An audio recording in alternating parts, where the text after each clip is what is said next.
Today we are going to talk about power. And power is a pretty timely topic for us in the world we are currently living in, as we are surrounded on all sides by various forms of power struggles. I mean, we see it every day, don't we? We see power struggles all the time. We see them when we're at the grocery store. I mean, have you ever come up with someone who you need to move and they won't move because they know you need them to move, and then you stay right there and then you just get in this grocery cart standoff? No? Well, maybe I'm the problem.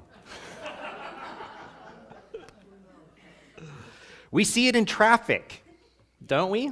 Yes, there we go. I found one that works. We see it in traffic. I'm sorry, my microphone's going a little funky here. Hold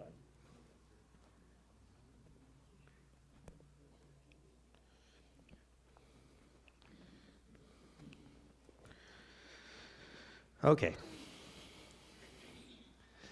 We see it in traffic. People jockeying for a position. Sometimes I'm really amazed when I see a car fly by me on the freeway. And you get off at the same exit as them and you're right next to them. But let me tell you something. They proved something to you by getting there so much faster than you did. But besides all those little ways, we are seeing it so much today, politically, socially, economically, and we see power used to the benefit of the people that have power, certainly. And sometimes we see that power used against others. And I would say if there were a rule for power as we understand it here, we see power used to lift up those who have it and to tear down those who might take it away. We have a difficult relationship with power here. And the passages that we are going to cover today are full of displays of power. It's a different kind of power. It's a power that's displayed by Jesus. But there is an underlying question to these events that we are going to see kind of roll underneath the stories we are going to look at today. And that is, Jesus has power. He has a different power than people have ever seen or experienced before. But what is it that people want from him? What do they expect him to do with this power? Because make no mistake, people have expectations of Jesus. They know how they think he should use his power. And they know what they would do if they had his power. So everyone has his opinion. And at the bottom of this foundational question is, yes, what do people want, but how should his power be used? What is the best use of it? Now, we're going to do something a little bit different today. It's going to sound weird, but just bear with me here. You know my rules about how we go through the Bible stories, right? We're going to study chapter 4. What do we do first? We study chapter 3, because chapter 3 helps us understand chapter 4, just as chapter 5 helps us understand chapter 4. But today, we are going to change the order briefly. So we are just coming out of chapter 4. We are now going to go to chapter 6. I know! And then back to chapter 5. Let me tell you the reason why this is. Many scholars believe that these chapters are out of order, that 6 should have come before chapter 5. And there are some good reasons for this. Number one is the continuity and flow of what's happening, but there's an even more basic reason, which is geography. So in chapter 4, Jesus was in Galilee, which is way up north. In chapter 5, he's in Jerusalem. In chapter 6, he's in Galilee. And in chapter 7, he's in Jerusalem. Okay, why does that matter? It's a 120-mile trip on foot. That's why it matters. Which is why some have speculated that, well, maybe these things got out of order at some point.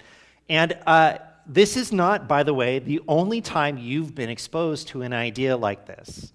If any of you have your Bibles open, you can turn over to John chapter 8. John chapter 8, verses 1 through 11, tell the story of the woman caught in adultery. And in most of your Bibles, that story is going to be in italics. Now, that's not because the scribe wrote that story extra fancy, okay? That's not what's happening there. But the story is there because it was included when the gospel was put together, but not everyone is sure that that story actually happened like it did. And John is the only one to have that story there. So, all that just to say, we're going to finish chapter 4 and then go to chapter 6. And then we will come back to chapter 5. And in the end, it will all make sense. Or it won't, but we'll still be in the same place. So it's all good. So we're going to start in John chapter 4, verses 43 through 54. And last week where we left off, Jesus had this encounter with the Samaritan woman at the well. And it revealed to her that he is the Messiah. So they're still up there in Galilee, and here's where we're going to pick it up in verse 43. After the 2 days, he left for Galilee. He was in Cana at the time. Now Jesus himself had pointed out that a prophet has no honor in his own country. When he arrived in Galilee, the Galileans welcomed him. They had seen all that he had done in Jerusalem at the Passover festival, for they also had been there. Once more, he visited Cana in Galilee, where he had turned the water into wine. And there was a certain royal official whose son lay sick at Capernaum. When this man heard that Jesus had arrived in Galilee from Judea, he went to him and begged him to come and heal his son, who was close to death. Unless you believe signs and wonders, Jesus told him, you will never believe. The royal official said, Sir, come down before my child dies. Go, Jesus replied, your son will live. The man took Jesus at his word and departed. While he was still on the way, his servants met him with the news that his boy was living. When he inquired as to the time when his son got better, they said to him, yesterday at 1 p.m, the fever left him. Okay, well, let's clear up the geography things first, because even I got confused a little bit there. If you remember, he was in Jerusalem talking to Nicodemus in chapter 3, right? And he cleared the temple, and he did all those things. And then on his way back, he goes through Samaria, which is where he talks to the woman at the well. And from there, he went even further north, up into Galilee, to Capernaum and to Cana. Now, who is this guy that approaches Jesus? Well, we don't know. He is a royal official of some kind, which means he could have been a Gentile, he could have been a Jew, he could have been a centurion. He could have been a minor official in Herod's court. There are lots of possibilities for who he could be. The one thing we know about him is that he is somewhat important to whichever place he is serving. But more importantly than the fact that he's official is the fact that his son is sick. How sick is he? Very sick. And because this guy is an official, we can assume that when he was back at home with his sick son, he did everything within his power to make his son well. He used all of his resources, all of his contacts to try to make sure that his son got the proper care, and his son was still sick. In fact, his son was dying. And he had no options left. And so he hears about Jesus. And so he travels between 20 and 25 miles, hoping that Jesus would be able to save his son from death. And there is one reason why he is there, right? My son's dying. I need you to do something about this. Now, given that that's where this guy is coming from, Jesus' response seems a little bit strange. Doesn't it? If you look back in verse 48, Jesus says, unless you people see signs and wonders, you will never believe.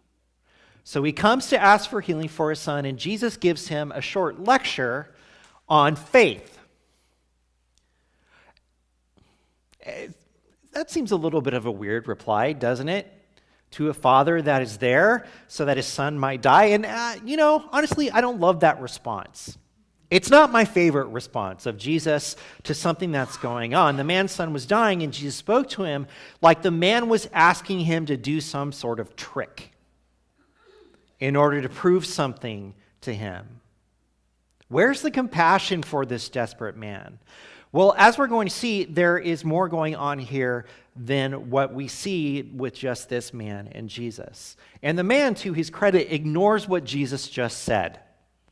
Jesus didn't say yes or no, so he reminds him, cool, heal my son now, please. And his response is very clearly like, cool, I don't have time for this. If we don't do something now, and he's 20 to 25 miles away. So can we just let's walk and talk, shall we? Let's get there and solve this problem. And Jesus' response was what? Go, and your son will live. Is this a test for the man?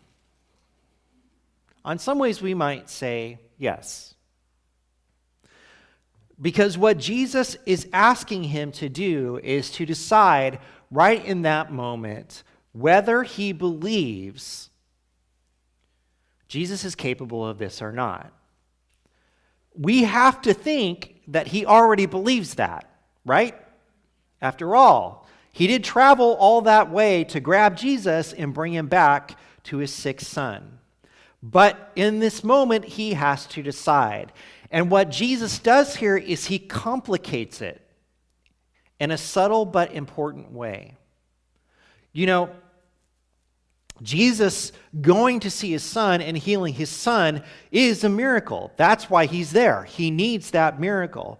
But for Jesus to simply speak 25 miles away from his son and his son to be healed, well, that's sort of different, isn't it?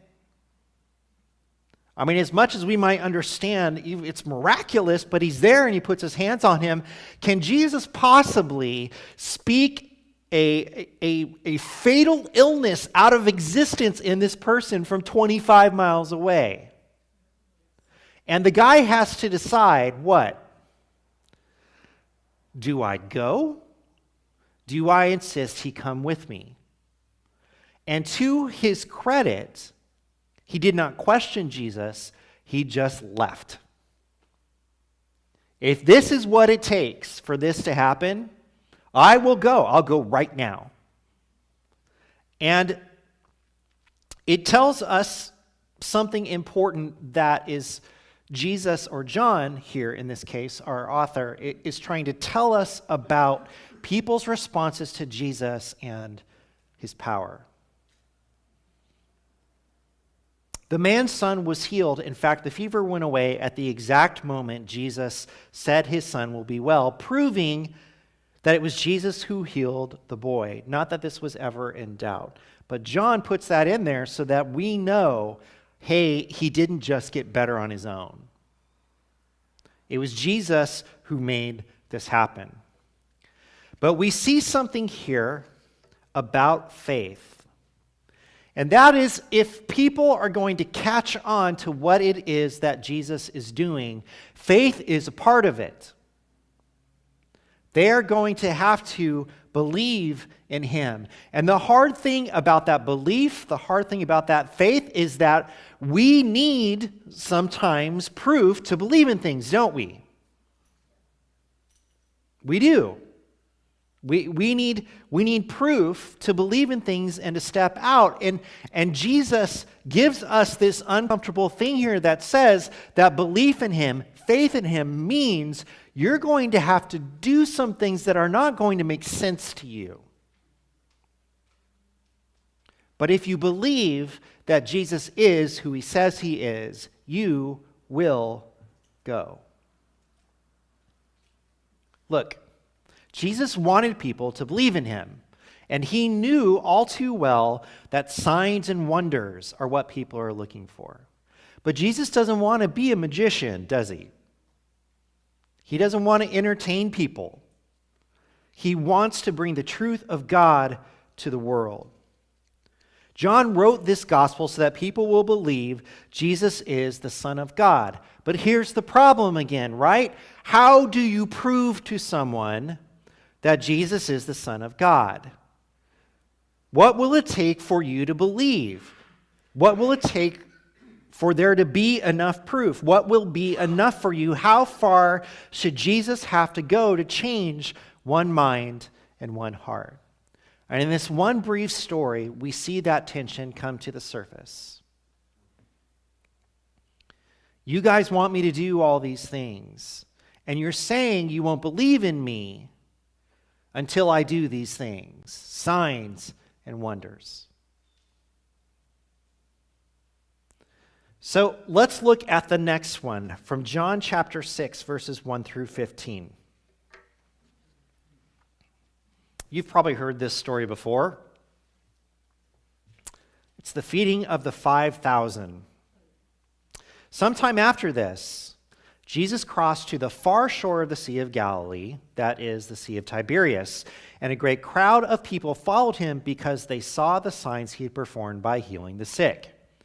Then Jesus went up on a mountainside and sat down with his disciples.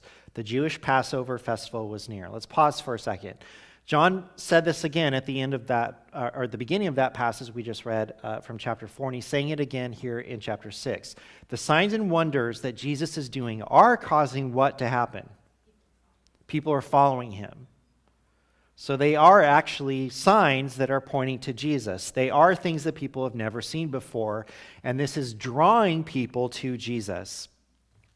When Jesus looked up and saw a great crowd coming toward him, he said to Philip, "Where shall we buy bread for these people to eat?" He asked this only to test him, for he had already had in mind what he was going to do. Philip answered him, "It would take more than half a year's wages to buy enough bread for each one to have a bite." Another of his disciples, Andrew, Simon Peter's brother, spoke up. "Here is a boy with 5 small barley loaves and 2 small fish, but how far will they go among so many?" Jesus said, "Have the people sit down."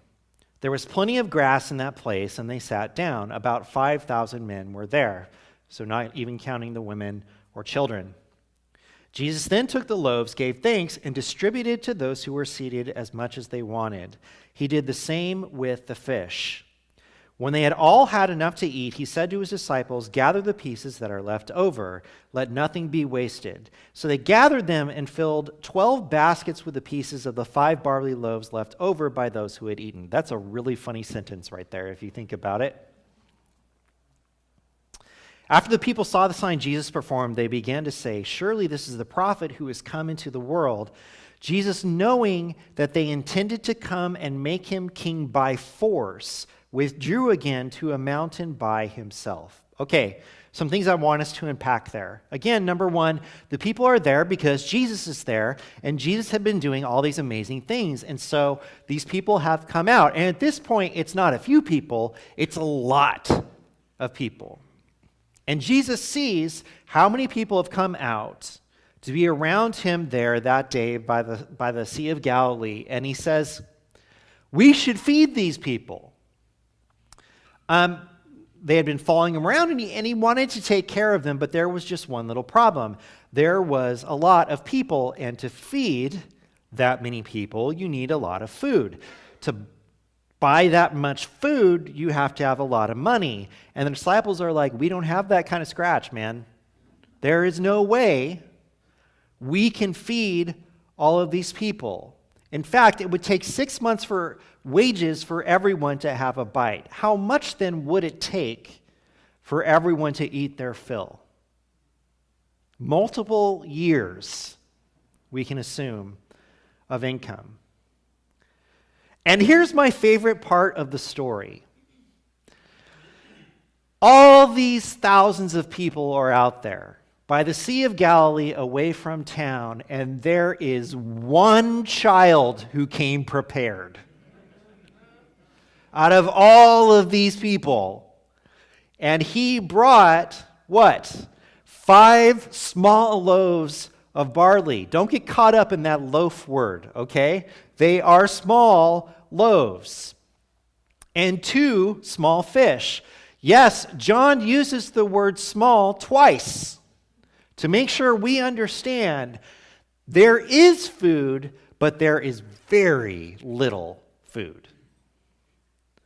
A preposterously small amount for the number of people that are there.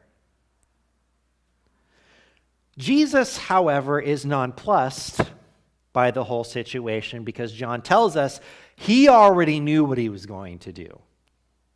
And what was it that he wanted to do? Well, he took this food, these 5 small loaves and these 2 fish, he gave thanks to them, and then he started distributing the food. 5 small loaves, 2 fish. I have questions. Anyone else have questions? We should. How did this literally work? You have this finite amount of food, and he's passing it out. Where is it coming from?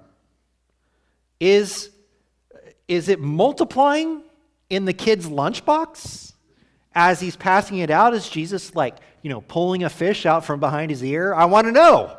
What's going on here? Where is this coming from? And there was so much food that everyone ate as much as they wanted. They ate until they were full. So Jesus is pulling fish and loaves out of this bottomless basket, apparently, that is being taken around to all of these thousands of people. And Jesus then, at the end, because he's just showing off at this point, says, why don't you go back and collect the leftovers?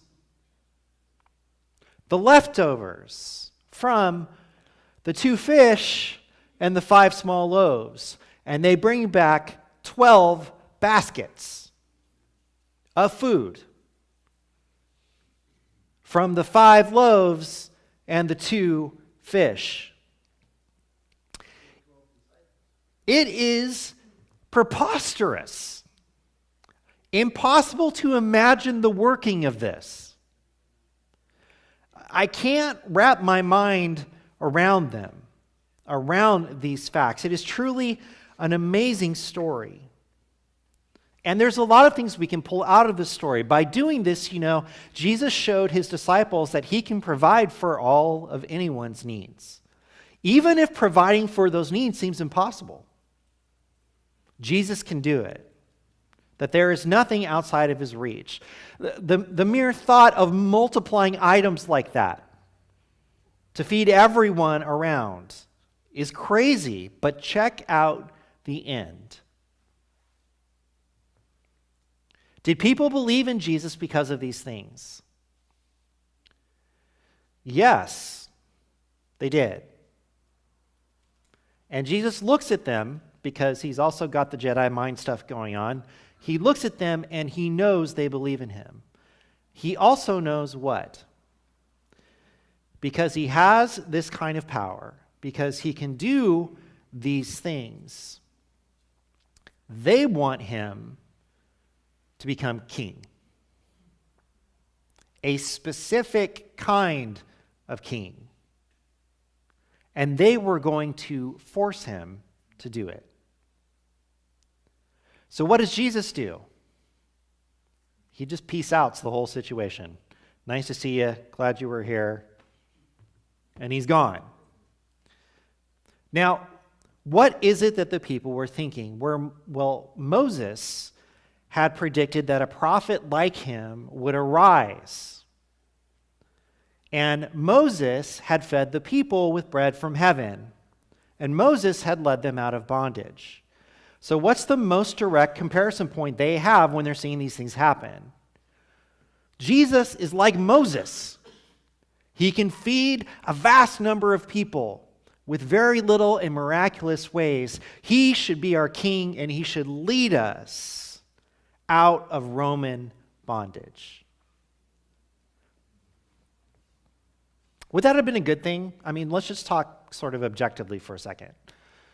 Theoretically, would the Jewish people having their freedom and not being under Roman bondage be a good thing?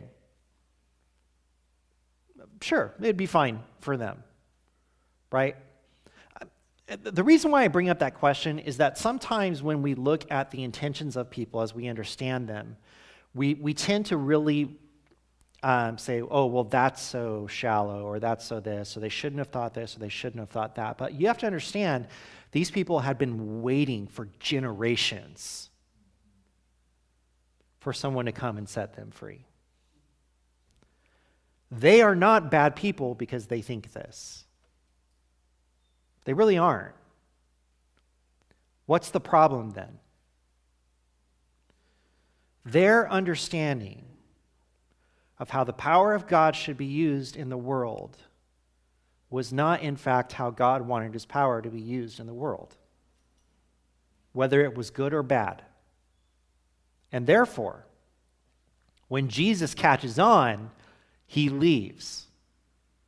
Because he's not going to be put into a position where he has to tell them, no, I'm not going to be dragged up to the throne. So where did he go when he left? Funny you should ask. Because, after he left, he ended up just kind of like walking across a lake. From chapter 6, verses 16 through 24. When evening came, his disciples went down to the lake, where they got into a boat and set off across the lake for Capernaum. By now it was dark, and Jesus had not yet joined them. A strong wind was blowing, and the waters grew rough. When they had rowed about 3 or 4 miles, they saw Jesus approaching the boat, walking on water, and they were frightened. But he said to them, "It is I, don't be afraid." Cool. Then they were willing to take him into the boat, and immediately the boat reached the shore where they were heading. The next day, the crowd that had stayed on the opposite shore of the lake realized that only one boat had been there and that Jesus had not entered it with his disciples, but that they had gone away alone. Then some boats from Tiberias landed near the place where the people had eaten the bread after the Lord had given thanks. Once the crowd realized that neither Jesus nor his disciples were there, they got into boats and went to Capernaum in search of Jesus. Okay, funny story all the way around here in the Gospel of John. Number one, it almost feels like a side note, doesn't it? Jesus walking in water. We don't have all the stuff with Peter jumping out of the boat, and this is what faith, and like all that sort of stuff. We don't have any of those things. John keeps the story short, and it's almost functional. Right? Well, Jesus had to get from here to here. How do you think he'd get from here to here? Well, good question. The situation was not a great one for the disciples. Jesus had gone up on this mountain. They didn't know where he was, and so they know that they're supposed to go over here, so they get in this boat and they go over here. But the west wind, which often picks up in the evening on this lake, caught the disciples in the open water, and they were rowing directly into wind, which is not an easy thing to do. In fact, they were making so little progress that it was almost like they were just stuck there, fighting against the wind. And guess what happened every time they stopped rowing? The boat went backwards, right? Now, the Sea of Galilee is noted for its sudden and severe storms. And get this, they had already rowed 3 or 3.5 miles. So they're roughly in the middle of the lake.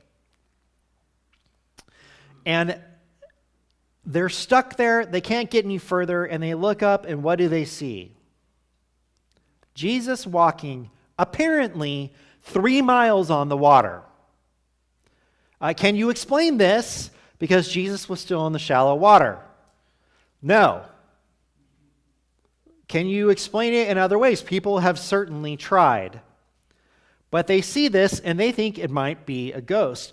And this happened at sometime between 3 and 6 in the morning during the 4th watch.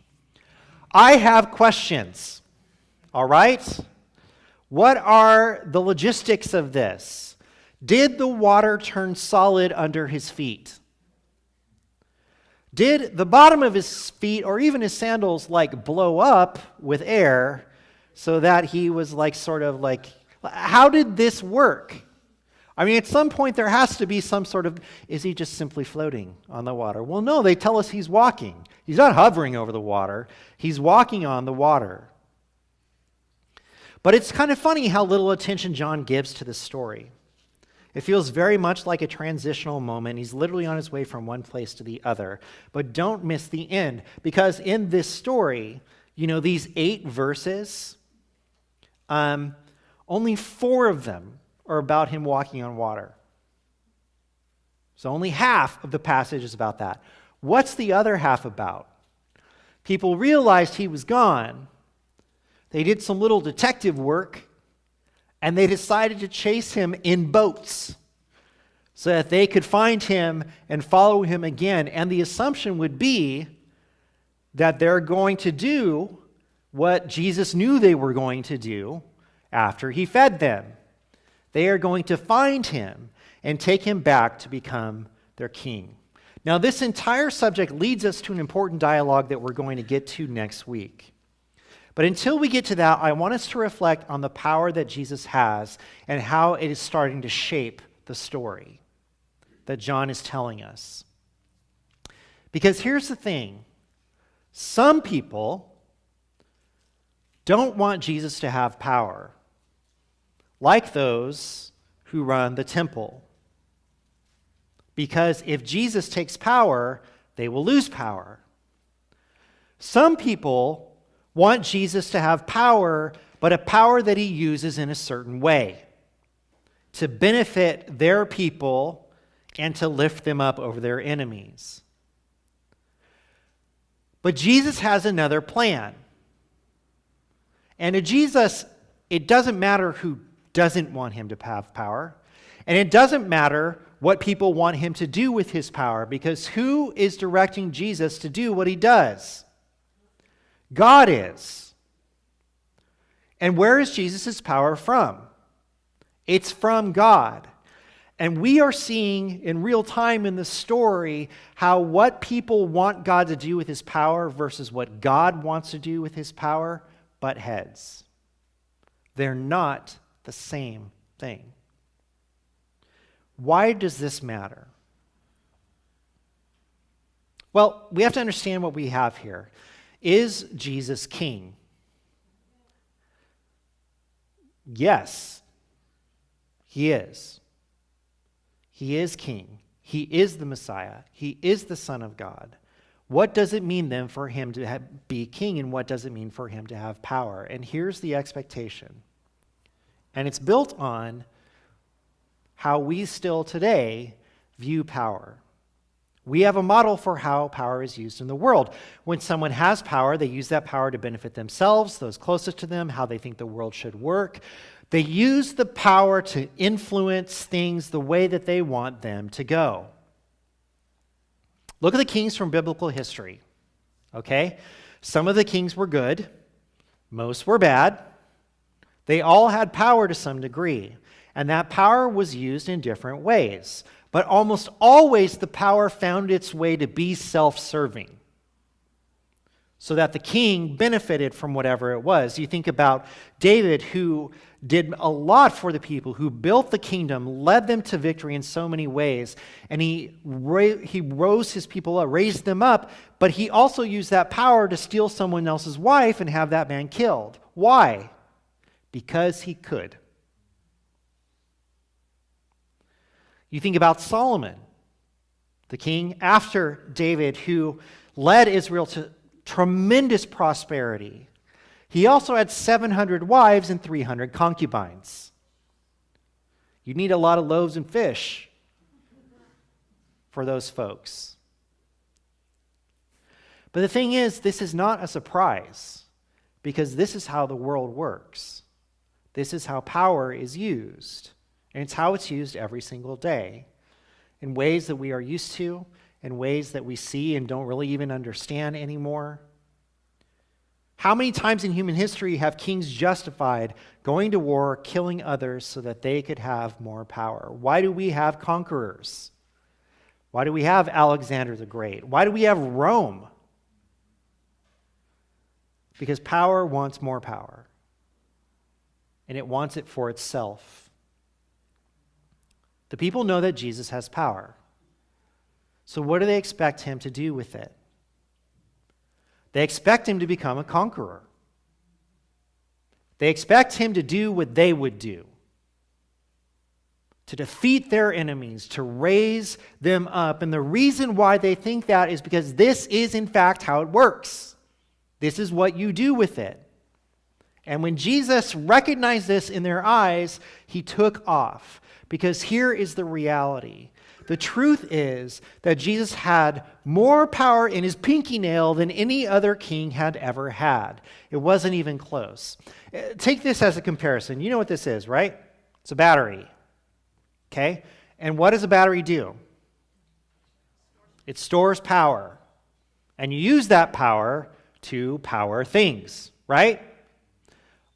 So this is the equivalency of what our power is like. Whoever, you could put a bigger battery up here if you want, okay? And that's the amount of power that we have. Well, guess what?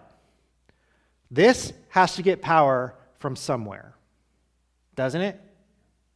Right? So these are rechargeable batteries. And they have power within them, but when their power runs out, they have to go get it from the wall. And the power that's coming from the wall is unfathomable to this battery. You get that? So it might think it has power, but does it actually have power comparatively? No. I mean, think about this.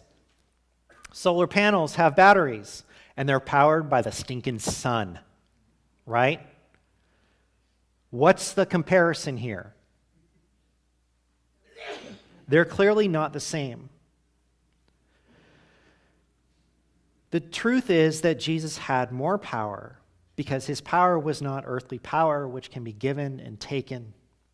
His power was from above. His power was from God. And here's the thing that we have to wrap our minds around in the world we live in today is that the power of God has different rules than we do.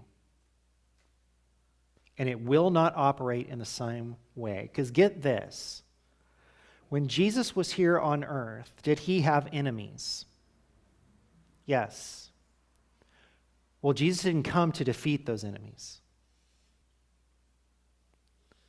He did not come to crush the religious leaders, the enemies of Israel. He did not come to set himself on a throne as the head of a nation. They want him to defeat Rome.